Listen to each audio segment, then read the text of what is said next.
Good morning, everyone. Respected Apte sir, first of all. Respected Principal ma'am, Priya ma'am.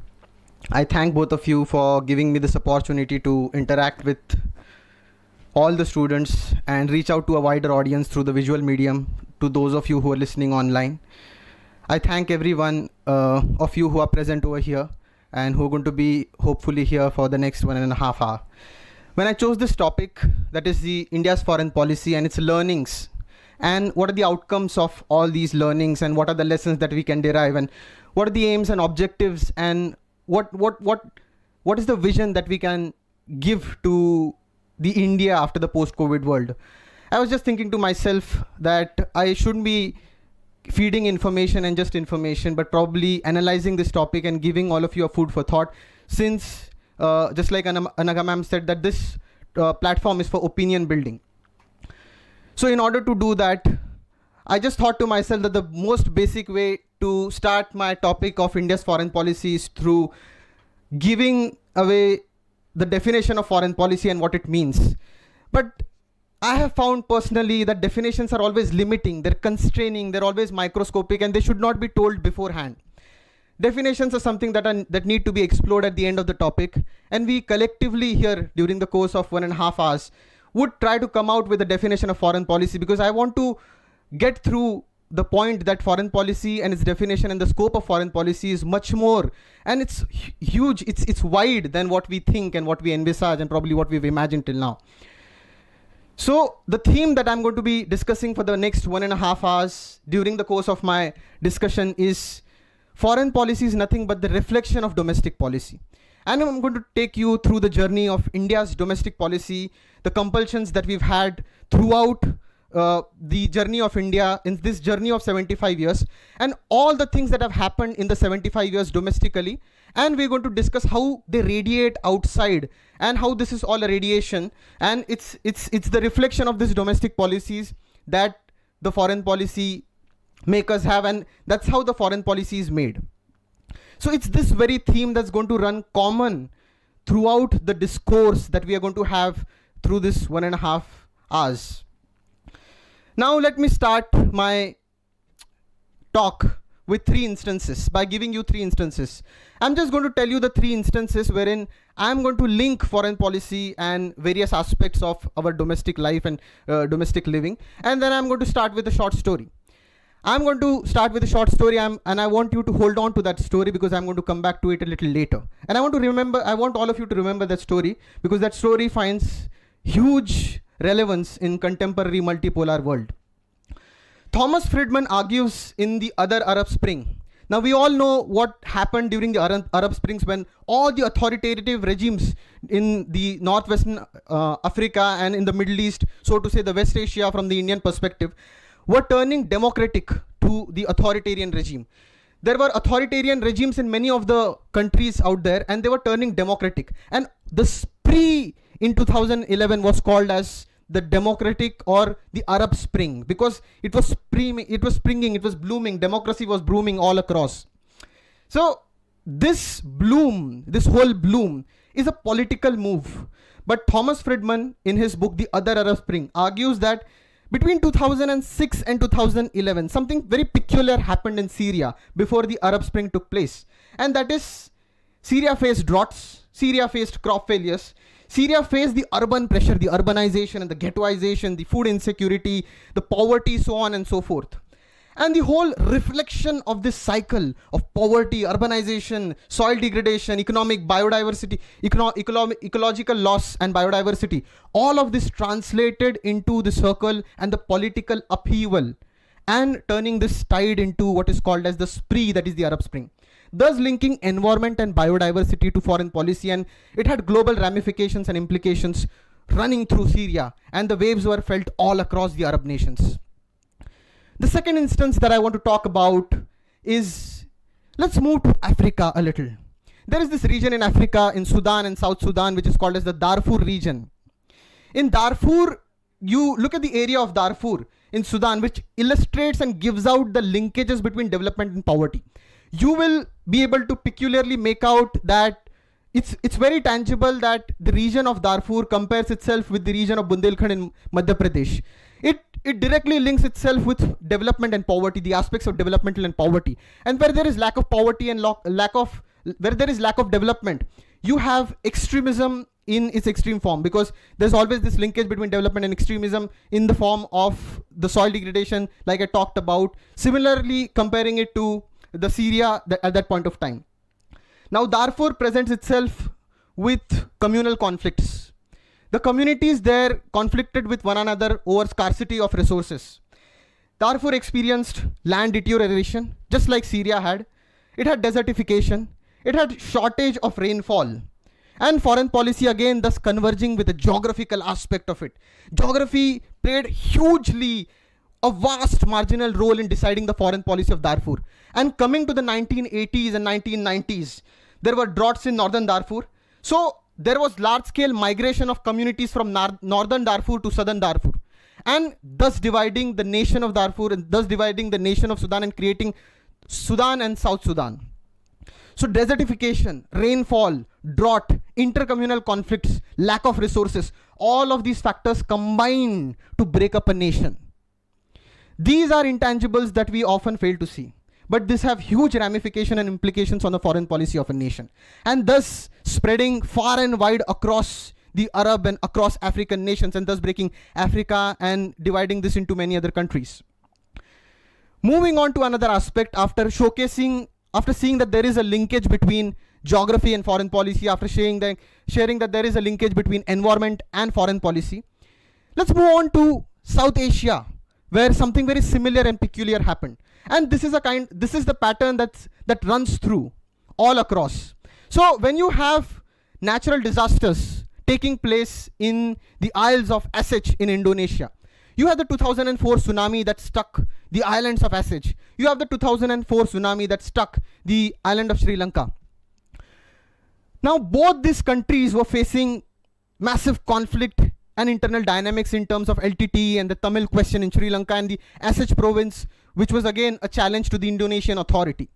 Now, when you are hit by a natural disaster or any war take you and pushes you into poverty and takes your nation backwards, say about 5 years or 6 years, depending on the magnitude of that natural disaster or war. Now, natural disasters can, when taken into this conflict zone, can either exacerbate that conflict or it can just mitigate that conflict. Now, the governance of both these countries had a lot to say about the foreign policy and a lot to say about how these two instances were tackled. Sri Lanka could not tackle the question of the 2004 tsunami very well. It exacerbated the conflict and internal divisions and dissensions within the society. It widened the fractures and the sutures within the society. Whereas in Indonesia, where the relief worked paid off, where there was large-scale governance, and where there was, where the poverty was taken care of in that part, and when the tsunami was tackled very well on the part of the governance, the conflict had positively turned in favor of the Indonesian government. All of this had a story to tell. That foreign policy cannot be looked at from an isolationist perspective. This goes on, I go on to repeat my theme wherein I say that domestic policy is nothing but, foreign policy is nothing but a reflection of domestic policy. And domestic policy is nothing but a radiation of foreign policy. These two policies are completely interlinked with one another. And when I give you the instances of Syria, when I give you the instances of Darfur region in Sudan, when I give you the instances of what happened in Aceh province in Indonesia and also in Sri Lanka, this links to the very cycle, the complete cycle wherein there is economic disruption, wherein there is disease, there is ecological damage, there is terrorism and ecological stress. The point being, all of these issues in societies translate themselves and come out and radiate from the very same source, or are part of the very same circle. So if you look at the domestic dynamics of any foreign policy, if I look at the dynamics of any foreign policy, you will see that there is a clear-cut link, or there is an established link between all these spheres and all these aspects. Jared Diamond, in his book Guns, Germs and Steel, has rightly argued that the combination of history, combination of geography and the combination of microbiology showcases why small differences in climate, in population, in agroeconomy, just the soil that you have in the country, just the crops that you grow in a country, all of this can impact the balance of power in the world. All of this, when they impact the balance of power, it changes the whole dynamics with which we view the world. For example, climate change, as is argued, is necessarily a global challenge and is bad for every country that there is, and in general bad for humanity and mankind. But climate change has other aspects which we often fail to look at. Climate change will positively tilt the balance of favor in favor of Russia, for example. It might just, why? Because when you have the melting of the Arctic seas and the Arctic ice, it opens up navigation and sea routes to Russia, which were unknown to the world. Russia can directly link itself to Norway and the Arctic countries right from the Arctic Circle there, right? Otherwise, it is unable to do that. It has to go around because there is this huge ball of ice in the form of Arctic, which is good for the world, but which is not good for Russia in terms of navigation, trade, economics, so to say. This changes in climate, biology, agroeconomics, soil can tilt the balance of favor, balance of power. I beg your pardon. So all of this combines itself to establishing, and going back to my theme wherein I say that, domestic policy and foreign policy are linked. You cannot separate foreign policy from domestic policy. Let me just tell you a small instance or a small story, and I want you to remember this story, and I'll get back to this story at the very end. I want all of you to go back to ancient India, wherein we had 16 Mahajanpadas at that point of time. They were like Greek city-states. And the story starts in those Mahajanpadas, wherein you have the Mahajanpada that is Magadha, Avanti, Koshala, Vatsa. And all of them were in the Indian subcontinent vying for supremacy. So all these Mahajanpadas, when they're vying for supremacy in that land, and when you have the small Greek city-states that were there, right? All of these were vying for supremacy, and all of them had substantial amount of power. All of them wanted dominance and all of them wanted superiority. In all their battles over the years, Magadha emerged to be victorious and to be the final frontier of all the Janpadas. Now there are causes for Magadha to win, and I'm going to prove the point that there are similar causes for all the empires to win and lose. And I want you all to see this pattern that is recurring throughout the history and in terms of human evolution. When you talk about Magadha and the causes for its winning, Magadha had a good leadership in terms of Ajatashatru, Bindusara. There were kings, there were strong leaders. Politically, they were very superior. Magadha again had good economics. They had good trading relationships, good trade routes. For example, they were situated on the frontiers of Ganga, Son. So good strategic location that they enjoyed, right? So they had good trade routes, they had good agriculture, alluvial soil, red soil, wonderful to grow crops, and good surplus production. Wonderful to grow crops, good surplus production in terms means good taxes for the king. That means the king is self-sufficient in terms of resources. And when you have good resources, that also translates into good geography, because Magadha also enjoyed good geography. Because there was good soil, good rivers, there were mountains, it was situated well strategically. Again, wet deciduous forests, so good rainfall, there were navigation routes that were there. And also science and technology in terms of Magadha used large-scale elephants that were there, because elephants are only found in patches of India, not everywhere in India. So elephants are found in the southern belt of India, elephants are found in the northern belt of India, north, northeast, and that belt. Magadha enjoyed having elephants, and Magadha did enjoy using elephants in war, which nobody else, and all the other kingdoms that Avanti, Koshala, Vatsa, all of them did not have or enjoy those resources as Magadha did. Magadha had time on its side and also space on its side, because Magadha was a big territory. Similarly, when you analyze Koshala had lack of leadership. It had lack of courage, lack of leadership, so to say. Vajji had lack of internal divisions, it had internal decisions, because there were a lot of democratic say and a lot of opinions in Vajji, and it was ruled not by one king, but it had lots of opinions and lots of views in Vajji. So they were always indecisive in their approach. You also have Avanti, which could not leverage its strategic position in the south. So Avanti also could not leverage its strategic position in the south. Now you have the Magda, which and all these causes which made Magda the winner in the Mahajanpada era at that point of time. And I want you to hold on to this story and just remember it here till then. I'm going to come back and connect this to the multipolar world that you have today, and then derive a similar pattern and come out with a kind of a combined collective vision and also a definition of foreign policy, because I don't want to give out a definition of foreign policy because it's all very expansive, and that's what my theme for today is.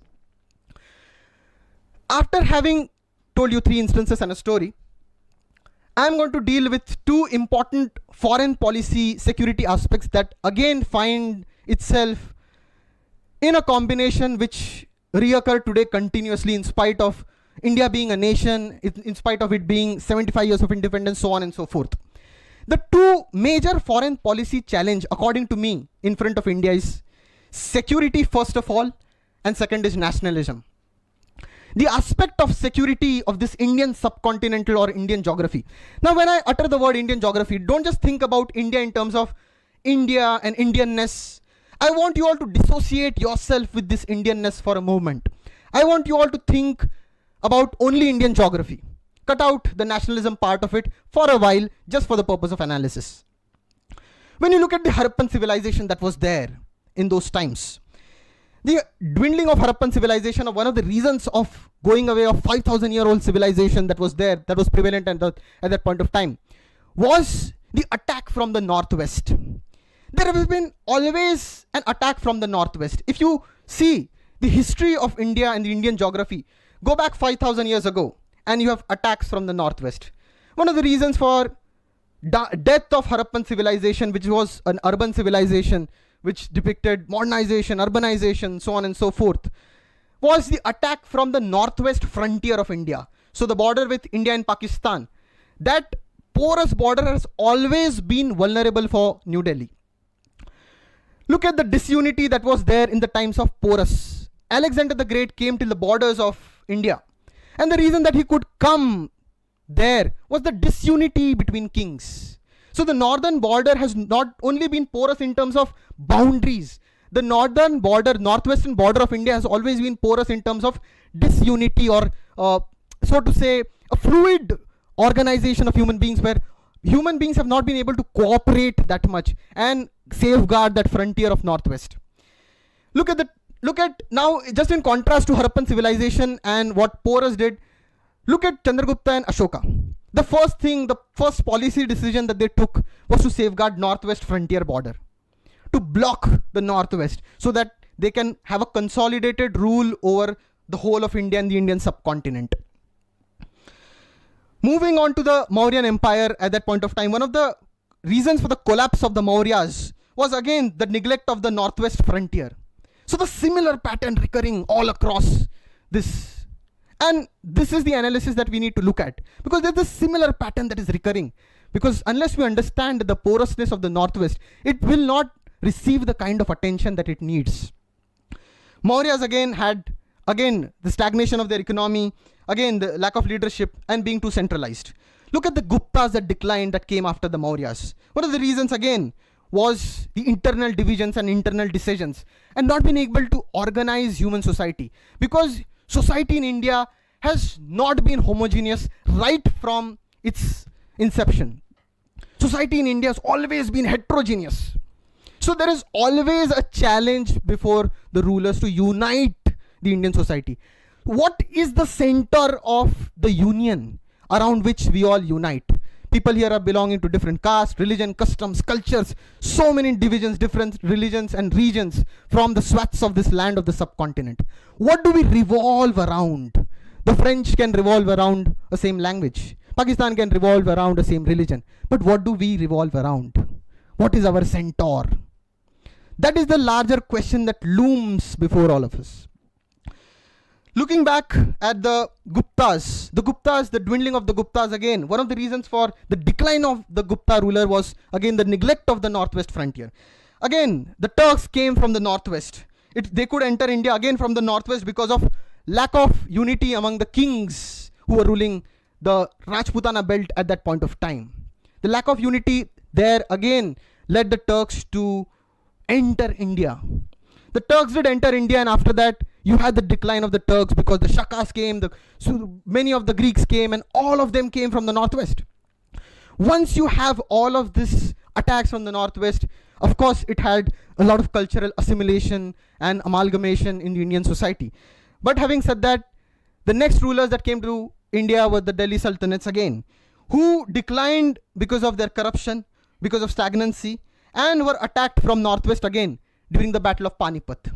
Babur in India came from the Shabsgam Valley of Afghanistan because he could sense an opportunity. He is also invited by the rulers of India to exploit the situation of disunity and the heterogeneity of India. So the heterogeneity of India and the diversity of this land has been exploited by people on the outside. People on the outside have always had this eye because the seeds that could be sown of internal divisions, decisions, fractures, sutures are easy to be sown. And this is one of the most important internal security threats that we face in the present times. So when you have these sutures, when you have these fractures again, when you talk about all these phases, you see that there is a common pattern that recurs, that is recurring, which is the neglect of the northwestern frontier border. Now, all of this pertains to the security challenge. Now, this is one of the most important aspects of Indian foreign policy, that is the security challenge. And one of the most important aspects of the challenges of Indian foreign policy that it faces today is the aspect of terrorism emanating from the northwest. Especially now what is happening with Afghanistan, there is this new axis that is emerging, that is China, Pakistan and Afghanistan, which is going to be detrimental and a huge foreign policy challenge also in front of India, because the whole of the drug trade, the golden crescent, the drug, the guns and the terrorism, all of them emanate from that cycle of the northwest, the whole crescent of Afghanistan, Pakistan, the FATA region, right down to Punjab and Jammu and Kashmir and so on and so forth in the regions of India. This presents a new opportunity, area of new opportunity, as well as new challenges for India, again from the northwestern frontier, again from the northwestern border. Now, having dealt with the security aspect and having given you a brief overall history of what the security aspect of India has been, let me move on towards one of the important internal aspects of the Indian society, which is nationalism. Now, nationalism is intrinsically linked to the Indian foreign policy, the Indianness or the pan-Indian viewpoint or the pan-Indian vision that we must all envision and we must all have. Now, nationalism again, when we look at the concept of nationalism again, nationalism in India took birth with colonialism. It was with the advent of the British and the whole aspect of colonialism which gave birth to this whole idea of nationalism in India. Now, moving away from the security challenge that we've talked about, the Mughals that came to India, and a lot of policies of the Mughals at that point of time were to safeguard the northwest frontier, because they came from the northwest and they realized the importance of the strategic locations of the northwest. In order to have a consolidated rule over India and to be able to have that pan-Indian vision, to be able to rule over this huge swaths of land and this huge sorts of continental territory, the huge peninsula that you have right down till south, needed the pan-Indian vision with which they view this. Therefore, the security challenge before the Mughals was again to block the northwest, and they walked on the paths of Ashoka and the Mauryas, wherein they blocked the northwest. They blocked the threats coming from the northwest, and therefore they were able to rule for a substantial period of time, which resulted in many new negative positive developments in the Indian subcontinent, wherein you have the one of the causes for the decline of the later Mughals again was the stagnation of the economy. The same things that were being repeated throughout history, that is stagnation of economy because of heterogeneity, so on and so forth, the status of women, polygamy, so on and so forth. Again, this land, hugely as it was divided in terms of caste, religion, gender, regionalism, so on and so forth, again provided huge dissensions, because the governance and the administration of Mughals was also divided on those lines, because the nobles that were present, they were from different regions and different religions from across India who were governing and administering this huge land. The reason for British to capture this land again was the advancement of science and technology, strategic superiority, tactical, round-minded education that the British had, because this was a British injection to the Indian subcontinent, who was backward looking at that point of time and moving into, stagnancy, the condition of women, deterioration of the education system, so on and so forth. And when the British came to India, they were the products of industrial revolution. They were the products of Renaissance, Reformation, so on and so forth. They already had a tactical and strategically well-built mind in order to tackle this whole condition of conquering India. They were the products of Renaissance, Reformation, Industrial Revolution. So all these factors combined them and led to the conquering of India slowly. This again was exploited by the British with their policy of divide and rule, because as it is right from the ancient time, because of the large scale migration, because there are, again, see how geography contributes in the economy, in the subcontinental, in the makeup of the subcontinent. People walked in from the Khyber Pass, the Sulaimani ranges, from the Himalayas. They came to India. The cooking style changed, the cultures changed, the dresses changed, the foods changed. All of this amalgamated and made this land very, very heterogeneous. The Chinese did not come into here because you already had the Himalayas, which blocked the entry. But still, you had the passes from the northwest. Therefore, a lot of movement came from the northwest. And all of this added to the dynamism, and all of this added to the heterogeneity, and this made the land more diverse. With the coming in of Mughals and the interminglings, they came up with a lot of musical instruments of their own, lot of, the different cultures and customs, and all of this. This is all written by Babur again in Babarnama. When he wrote about the wonder of India. He wrote about the culture, custom, and how this land was extremely foreign to him. The flowers were foreign, the gardening was foreign, everything was foreign. And all of this added to the diversity of this land. The sutures and the fractures that I was talking about, the diversity that I was talking about, and this inbuilt diversity of this land throughout was laden with Bhakti Sufi traditions after that. You had a lot of Bhakti saints, for example, Nanak, Kabir, Mirabai in the north. Bhakti, all of this contributed to the culture, and all of this contributed in terms to the outlook of Indians, how they view life. And once we understand how Indians view life in general, will we be able to understand how do we see the world? Because it also depends on how we see ourselves, that we, how we see others. So let's just reflect on this a bit. That the Bhakti Sufi traditions, again, with the contribution of this, again in Maharashtra you had saints like Namdev, Eknath Tukaram, Allavars and Nayanars in the south, and the Sufi saints of Nizamuddin Auliya at Delhi, Khwaja Muinuddin Chishti of Ajmer, Baba Farid of Punjab. It had all the pluralistic characters in terms of identity markers and caste, class, religion, all of this, gender, ethnicity, they came and took birth. The concept of nationalism in India has not been woven around any of this identity markers. So going back to the frontiers of what was I telling you earlier, that the French have a common language, that is the French citizens have a common language around which they center and around which they agglomerate, and that becomes a uniting glue, that becomes a cement for them to bind. Pakistan has a common religion, but what is there for India? Huge amounts of diversity. We have no common center, but it's the constitution of India. The Indian nationalism and the Indian citizenship has been woven around a common concept of civic republicanism.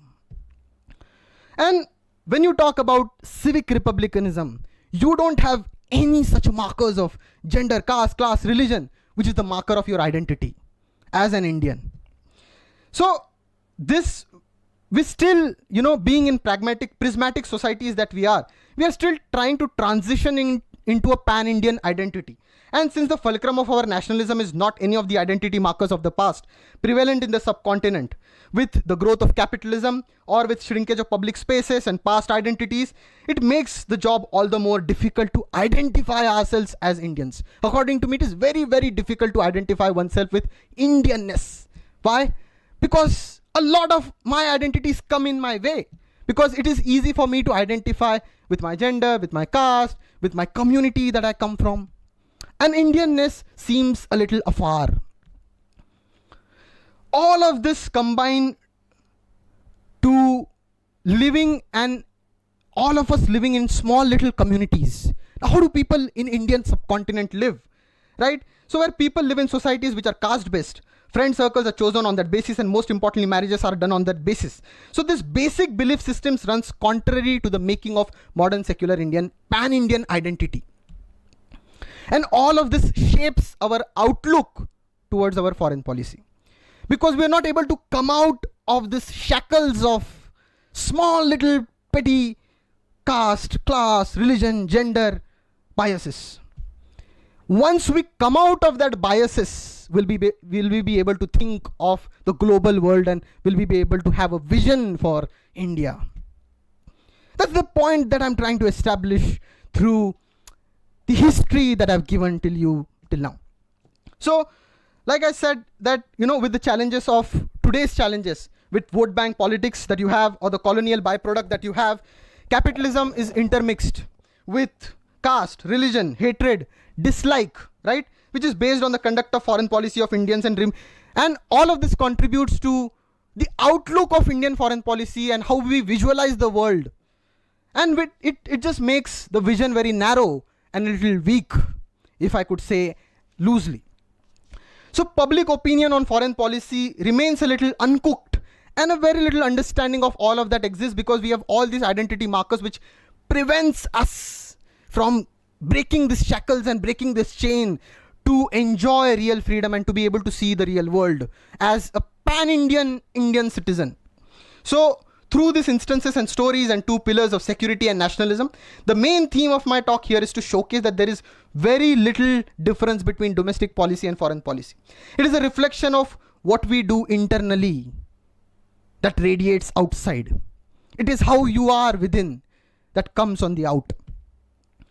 So we need to reflect back upon a nation, and the more that we work ourselves on our domestic policies, the better the foreign policy will be. Now, let me come to the main theme of my talk after giving you this holistic historical picture, which makes it easy for us to understand what was happening after 1947. So I will just tell you what was happening internally in India after 1947 till about 2021 in brief, very quickly, and then going on to telling you about the external radiation of the internal dynamics that were happening in India at that point of time. India took birth in 1947, 15th of August. But on 14th of August 1947, something very, very sad and very heartbreaking happened to this subcontinent, which is the division of this subcontinent that is into two nations, which is India and Pakistan. In spite of all the efforts of the constitution makers and all the negotiations and discussions, this was the reality of the day. That the continent was being partitioned into two lands, that is Pakistan and India. There was division on the basis of religion. Now, this huge land and the exploitation of diversity that I talked about earlier, the heterogeneity of this subcontinent, earlier the two lands were one, India, Pakistan, Bangladesh, all of this was one, but it was being divided into East Pakistan and West Pakistan. This exploitative fractures and sutures which were there inside our home till now were on the out there for everybody to see in the world. And religion became a marker for East Pakistan and West Pakistan to be the basis of their religion. However, the Indian constituent makers refused to accept religion as a marker of the Indian identity.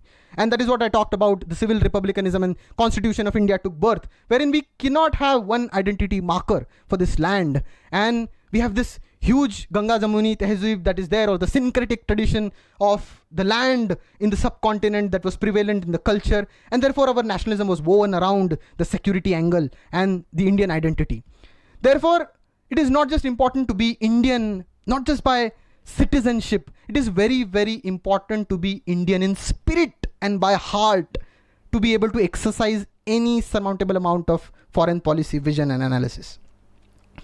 That is a prerequisite, I feel, if you want to exercise foreign policy.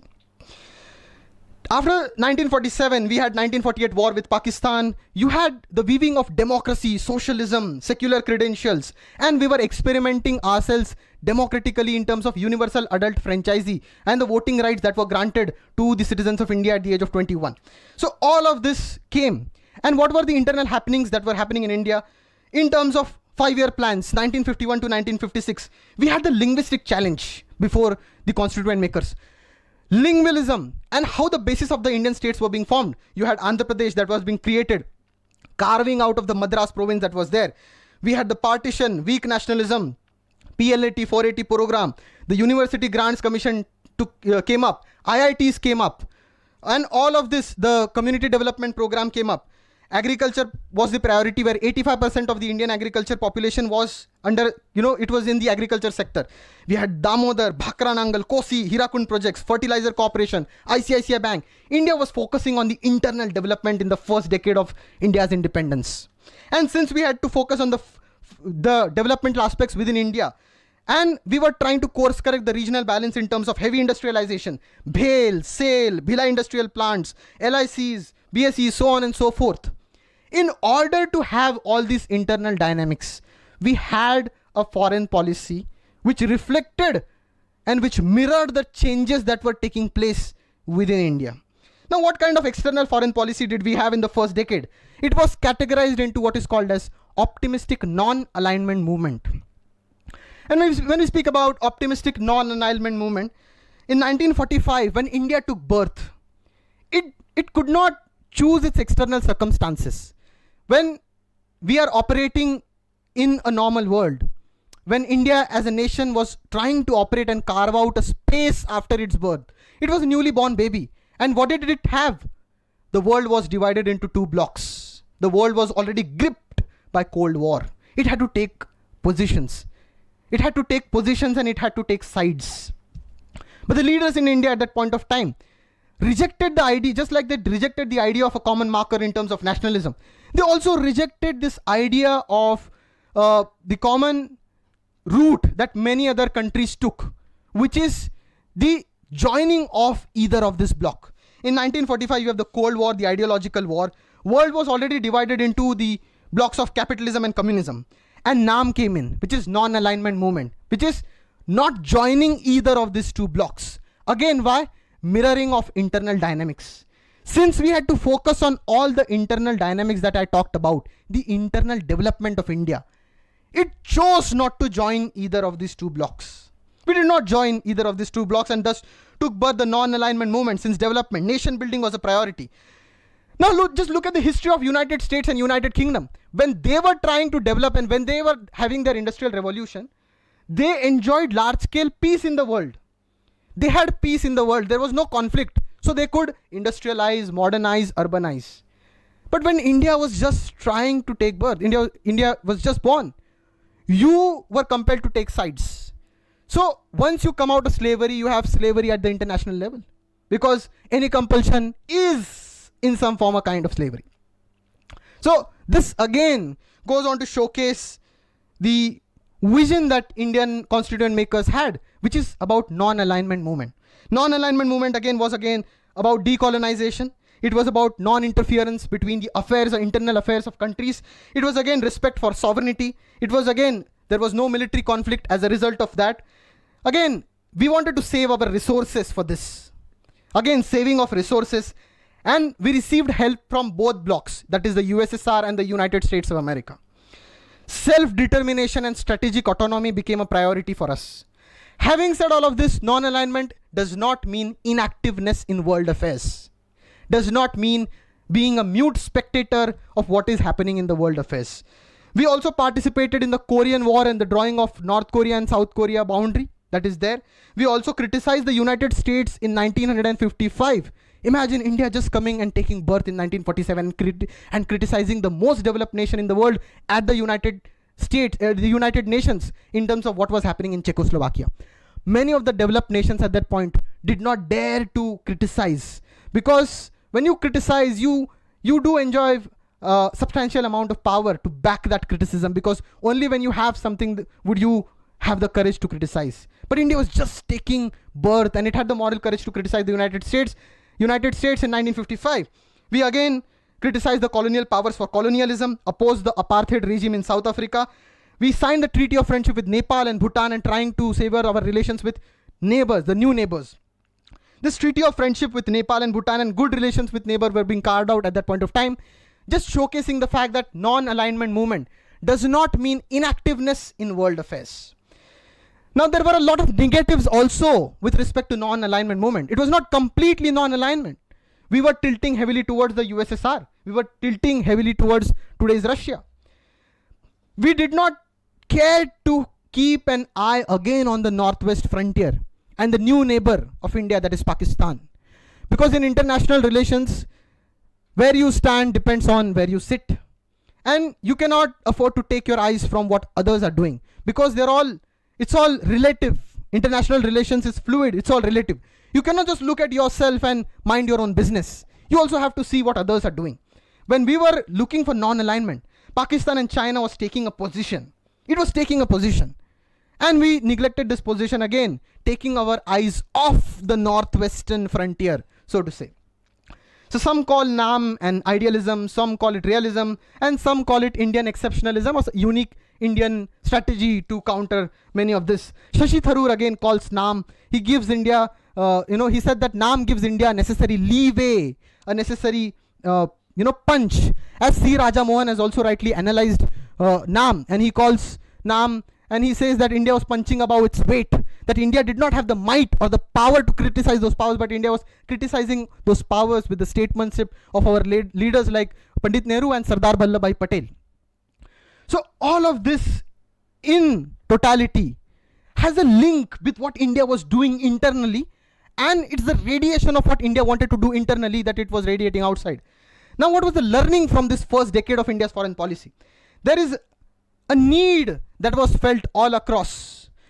Going back and taking a clue from the Mauryan Empire, Ashoka ruled very passively. He, after the Kalinga War, became a very soft-hearted king. And he said that let us rule by soft power and spread of Buddhism, so on and so forth. But that proved out to be detrimental in the long regime when he was replaced by many other kings. One of the reasons for the fall of the Mauryan Empire was it was too loose, it was too soft. And that is one of the basis of India's foreign policy. One of the key takeaways from the first decade of India's foreign policy was India was a soft state. India still is a soft state. It's soft. It doesn't act. So the first learning, the first key takeaway out of all of this is there is need for greater realism, need for greater tactics and a long-term vision. It shouldn't be a reluctant power. In politics, if you fail to choose, then others choose for you. And this rule applies and it has applied from time immemorial. And again, the second learning, which is misreading of India, of Pakistan and China. There is soft power diplomacy that was necessary and is necessary, but not a sufficient condition to fulfill your diplomatic prowess. The post of CDS now that was being created, the Chief of Defense Staff, I think is a step in the right direction. Moving on to the internal happenings of the next decade that was happening in 1962 to till about 71. We had the war of 1962, we had the war of 1965, we have the war of 1966, and the drought of 1966 that had hit India, the drought that was there. Police action in Goa. We tried to take in Goa from the Portuguese. Remember, Portuguese, Goa still was in control of the Portuguese till about 1962, right? So it was not, India became not completely independent in 1947. Goa was still ruled by the Portuguese, and we had a police action in Portuguese which captured Goa. So this again consolidated the Indian Federation and gaining internal strength. A lot of things happened. FCI came, Food Corporation of India came, IDBI came, the bank now IDBI, UTI came, Union Trust of India. A lot of socialist policies, a lot of internal dynamics that were changing during that time. We had 1966-69 Green Revolution. USA, after its criticism, after we criticized the United States, it cancelled the 480 program where we were having to import wheat. Today we are exporting wheat and we have surplus amount of wheat. Because of Green Revolution, again, there was devaluation of rupee, there was war of 1971, so on and so forth. All these external compulsions of India forced India to take some foreign policy decisions, which is also referring philosophically that some things in our life are beyond our control. And not all things can be controlled. So this again, going back to the external reflection of this decade, in 1962 to 71, we had the decade of realism with the entry of Mrs. Gandhi on the scene. USA stopped 480 program and India signed exclusive treaty with the then USSR. That is the Treaty of Friendship in 1971. This was a great tactical move because we wanted to liberate Bangladesh, today's Bangladesh, from the clutches of Pakistan and the separation of East and West Pakistan. So India criticized United States of America and Vietnam in 1967. West Asia was again boiling with Egypt-Israel war. There were wars again in West Asia. And we were signing defense pacts and deals with the USSR. And that proved out to be, that fructified in 1971 war, and which was a great victory of realism and which proved out to be very successful for Mrs. Gandhi also in terms of the votes she gained in the subsequent elections after that, and which was a great victory for Indian foreign policy because we could break East and West Pakistan. And that is to the interest of India and the Indian strategical interest. All of this was followed with the policy of hardcore realism. We also in 1974, remember, had Pokhran 1, where we tested the nuclear weapon. And it was very tactically named as Smiling Buddha. This again was creation of Bangladesh, Operation Flood, reflected the mood of the decade, the mood of the 70s. And what were the learnings or the key takeaways from this decade? The learnings and the key takeaways from this decade again were the basis for any realistic policy in foreign policy. When you have to practice any kind of realistic policy, the basis of any foreign policy or the idea of realism has to be economics. Now with the shock of oil shock and a lot of unemployment at that point of time, a lot of less of avenues at that point of time, our realism could not be sustained for a very long time because internally India was pulling itself, because you cannot overextend your capabilities. You act in according to your own proportion of strength that you have internally. So this realism has to be, any realism going forward has to be based on very, very, very strong economics, and economic foundation has to be extremely strong.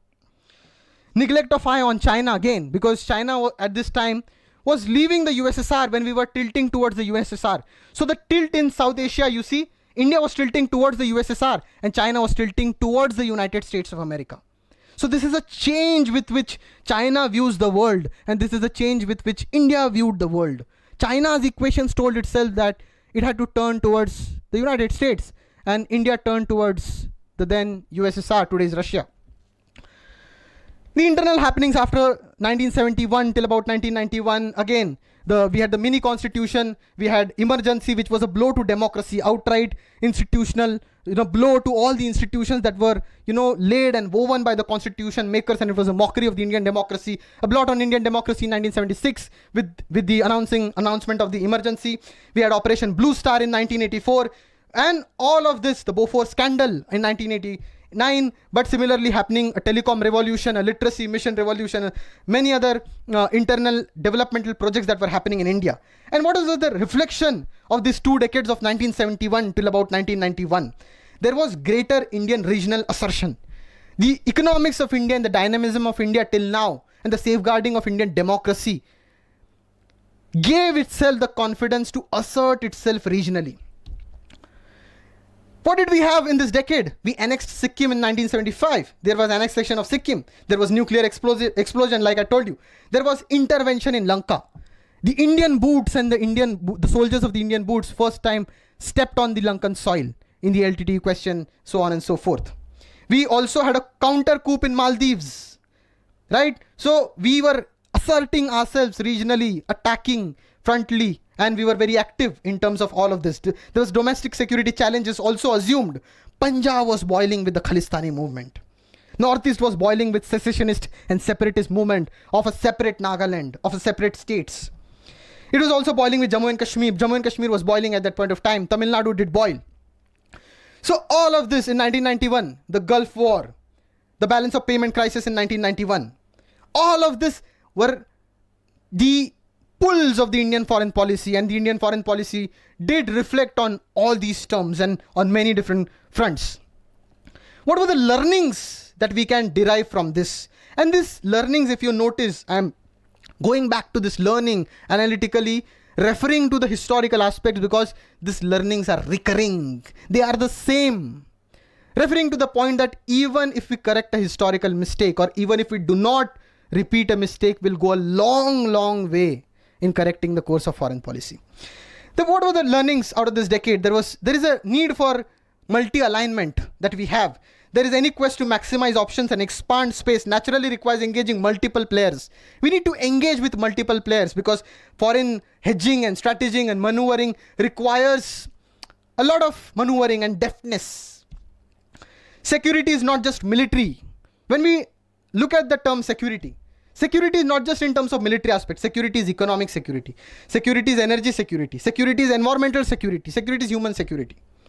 Human rights were neglected during this decade. And the foreign policy of India when it had a coup, when it was, Indian boots stepped onto the Lankan soil and also had a counter coup in Maldives, there was in some form neglect of human rights. 1991 to 1998 again, the Pokhran II, the Kargil, the Rainbow Revolution, all of this internal dynamics shaped the Indian foreign policy, wherein we had land boundary agreement with China. And after the 1990s, there was a tilt in Indian foreign policy when we were moving towards the United States now, because in 1991, the USSR broke up. It broke up into many republics, to 17 odd republics. And again, there was tilt of Indian foreign policy in the favor of United States, Israel, and ASEAN countries. We were not looking north, we were not looking northwest. Now we started looking south and in the southeast. Active engagement in West Asia, active engagement now with India navigating into a unipolar world. When India took birth, it had to navigate the choppy waters of Cold War. When the world was divided into two blocks. When India became 50 in 1997, India had to navigate in a unipolar world where there was dominance of the United States of America, and there still is.